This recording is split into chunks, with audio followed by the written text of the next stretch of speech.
মানুষটা সারা জীবন মোমবাতির মতো জ্বলে পরিবারকে আলোকিত করে রাখে। সে মানুষটার কেউ না, তিনি হলেন আমাদের বাবা।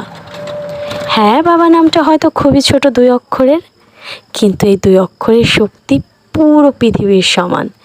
এটা আমরা কখন বুঝি জানেন? যখন অক্ষর দুটো পৃথিবী থেকে হারিয়ে যায়। 2 ছেলেই বিয়ে করাইছেন না? বিয়ে করাই না, আমি করাই নাই, তাও হারাহারাই করছে। হারাহারাই করছেন। পৃথিবীতে স্বাধীনভাবে চলতে বাবাকে যে কতটা প্রয়োজন, সেটা শুধু তারাই জানে যারা বাবাকে হারিয়েছেন। তাই সময় থাকতে বাবাকে এখনই বলে দিন, বাবা আমি তোমাকে অনেক ভালোবাসি। বৃদ্ধাশ্রমের এই হেরে যাওয়া বাবার গল্পটি আমার ইউটিউব চ্যানেলে আছে, যদি ভালো লেগে থাকে দেখার অনুরোধ রইল।